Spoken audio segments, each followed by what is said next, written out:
Hello दोस्तों, आपका हमारे यूट्यूब चैनल फ्री ऑनलाइन पढ़ाई में स्वागत है।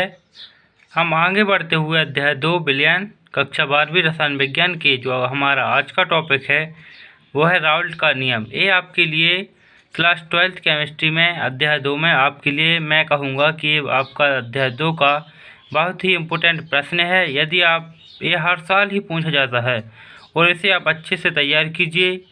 हम इस वीडियो में आपके लिए इसका राउल्ट का नियम, उसका गणितीय व्यंजक शायद इस एक ही वीडियो में फुल सॉल्व करवा रहे हैं। तो वीडियो के साथ अंत तक बने रहिए और वीडियो को पूरा देखिए ताकि आपको जो राउल्ट का नियम है वो अच्छे से समझ में आ सके और आप इसे एग्जाम में कर सके। तो चलिए शुरू करते हैं। तो सबसे पहले तो मैं आपको ये बता देता हूँ कि आपके लिए प्रश्न किस प्रकार आएगा। तो आपका प्रश्न होगा, राउल्ट का नियम लिखकर गणितीय व्यंजक व्युत्पन्न कीजिए। तो इस प्रकार आपके लिए प्रश्न आएगा। तो हमें सबसे पहले क्या लिखना है, राउल्ट का नियम लिखना है, फिर उसके बाद उसका गणितीय व्यंजक व्युत्पन्न करना है। तो सबसे पहले हम राउल्ट का नियम देखते हैं। सबसे पहले हम यदि किसी साइंटिस्ट का नियम लिखते हैं तो सबसे पहले उसका इंट्रो देखते हैं। तो इसका इंट्रो है आपका कि राउल्ट ने सन 1887 में आवासशील विलय के संबंध में एक नियम दिया जिसे राउल्ट का नियम कहते हैं। तो आपको इसमें ज़्यादा याद नहीं रखना, सिर्फ सन यदि आप चाहो तो लिख सकते हैं। यदि आपको क्लियर ना हो तो आप मत लिखना, मैंने यहाँ इंट्रो में लिख दिया है। सन 1887 में यह नियम दिया गया था। इसके बाद जो नियम हम लिखते हैं, इसके नियम का एक जो रूल होता है कि किसी भी साइंटिस्ट का नियम, क्योंकि ये सत्य बातें होती हैं तो इन्हें क्या करते हैं, हम इन्वर्टेड कॉमा में लिखते हैं। तो सबसे पहले हम इन्वर्टेड कॉमा शुरू में लगाते हैं, इसके बाद यहाँ अंत में वहाँ लगाते हैं। तो इसका जो नियम है कि किसी निश्चित ताप पर किसी आवासशील पदार्थ के विलयन में उपस्थित, क्या है, किसी निश्चित ताप पर किसी आवासशील पदार्थ के विलयन में उपस्थित विलेय एवं विलायक का वाष्प दाब। इसमें ध्यान रखना, विलेय एवं विलायक का वाष्प दाब उसके मूल प्रभाज के समानुपाती होता है। यह नियम उन्होंने दिया था कि किसी निश्चित ताप पर किसी आवासशील पदार्थ के विलयन में उपस्थित विलेय एवं विलायक का वाष्प दाब उसके मूल प्रभाज के समानुपाती होता है। तो इसमें आपके लिए मूल प्रभाज क्या कहलाता है, इसका वीडियो हमने पहले ही अपलोड कर दिया है। तो आपको डिस्क्रिप्शन में लिंक दी हुई है, आप वहां से देख सकते हैं और इसे आसानी से समझ सकते हैं। तो सिर्फ उन्होंने एक ही बात की थी कि किसी निश्चित ताप पर किसी आवासशील पदार्थ के विलयन में उपस्थित विलेय एवं विलायक का वाष्प दाब क्या होता है, उसके मूल प्रभाज के समानुपाती होता है। तो ये हम सिद्ध करते हैं इसके नीचे। तो इसके बाद हम देखते हैं इसका गणितीय व्यंजक। तो सबसे पहले हम हेडिंग डालते हैं व्यंजक, इसके नीचे हम इसकी भाषा लिखते हैं। हमें इसमें क्या क्या लिखना है कि माना विलयन के दो घटक ए विलायक तथा बी विलेय हैं, और इसी के आगे लिखना है कि विलायक का वाष्प दाब क्या हमें हम पी से प्रदर्शित करेंगे। वाष्प दाब के लिए पी ए कर देंगे, लेकिन मूल प्रभाज को प्रदर्शित करते हैं एक्स ए से। आप यहाँ पर समझिए कि हम भाषा में क्या क्या लिखेंगे कि लिखेंगे कि माना विलयन के दो घटक क्या है, ए विलायक और बी विलेय, तथा इसके बाद क्या लिखेंगे कि विलायक का जो वाष्प दाब है उसे लिखेंगे पी ए, मूल प्रभाज लिखेंगे एक्स ए, तथा विलेय का वाष्प दाब लिखेंगे यहाँ पर हम पी बी और मूल प्रभाज लिखेंगे एक्स बी। तो यहाँ तक हमारी जो भाषा कंप्लीट होती है। तो यही लिखते हैं हम। तो यहाँ पर हमने वही भाषा आपको लिखी है कि माना विलयन के दो घटक ए विलायक तथा बी विलेय है।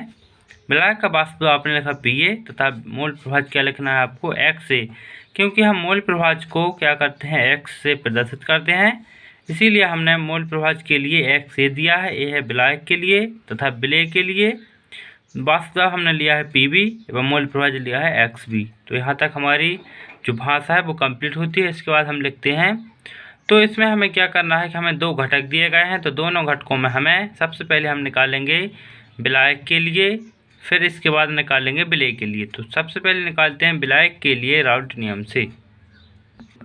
तो यहाँ पर हमने लिखा है कि विलायक के लिए राउल्ट नियम से। तो राउल्ट का नियम हमने अभी समझा है कि किसी निश्चित ताप पर किसी आवासशील पदार्थ के विलयन में उपस्थित विलेय एवं विलायक का वाष्प दाब उसके मूल प्रभाज के समानुपाती होता है। अर्थात हमें क्या करना है कि जो विलायक का वाष्प दाब है वो मूल प्रभाज के क्या होगा, समानुपाती होता है। तो यहाँ हम क्या लिखेंगे विलायक के लिए विलायक का वाष्प हमने लिखा है Pa, तो यहाँ पर हम लिखेंगे Pa, ये समानुपाती का चिन्ह। इसके बाद हम लिखेंगे इसका मोल प्रभाज क्या है Xa, तो यहाँ पर हम लिखे देंगे Xa। इसके बाद हम इसका नियतांक हटाते हैं तो क्या आता है, तो यहाँ पर हम इसका समानुपाती हटता है तो एक नियतांक आता है, यहाँ आता है K, फिर इसके बाद हम लिखेंगे Xa। तो यहाँ पर हम इसे एक समीकरण दे देते हैं। इसके बाद लिखते हैं कि जहाँ K एक नियतांक है, इसके नीचे कि जहाँ K एक नियतांक है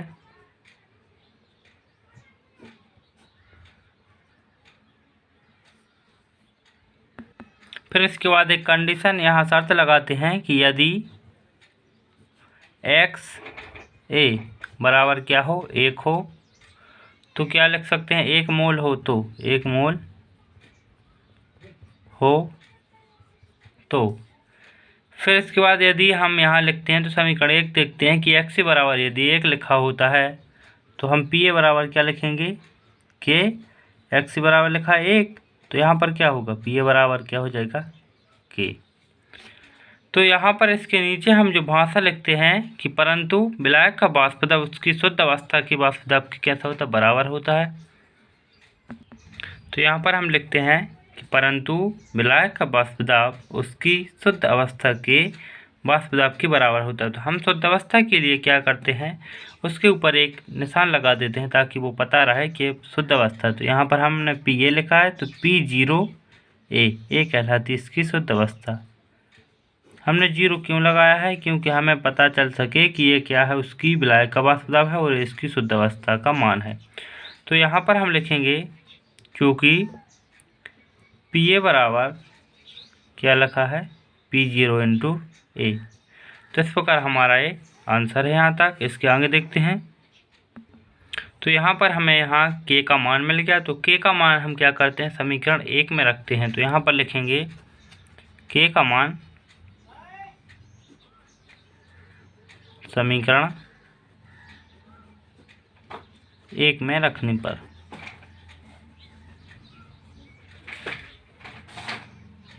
समीकरण 1 क्या था हमारा कि Pa बराबर K इंटू Xa।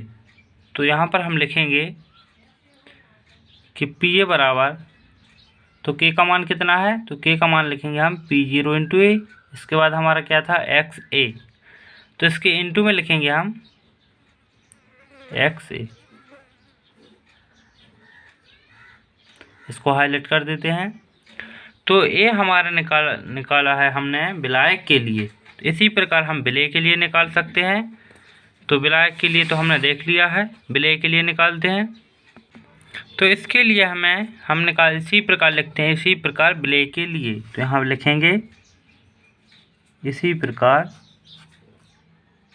तो जिस प्रकार हमने विलायक का निकाला है तो उस प्रकार हम विलेय का इस प्रकार निकाल सकते हैं कि विलायक के लिए हमने वाष्प दाब माना था Pa और विलेय के लिए माना था Pb, तो हम एक ही जगह पर क्या कर देंगे B कर देंगे। तो इस प्रकार निकलेगा कि Pb बराबर क्या आ जाएगा P0 इंटू B, वहाँ पर क्या था P0 इंटू A, और यहाँ पर क्या था Xa और यहाँ क्या हो जाएगा Xb। तो इसी प्रकार निकल आया विलेय के लिए। तो विलेय के लिए हमें दोबारा से निकालने की जरूरत नहीं पड़ेगी क्योंकि हम वहाँ एक ही जगह पर सिर्फ B लिख देंगे, ये आपका हो जाएगा विलेय के लिए।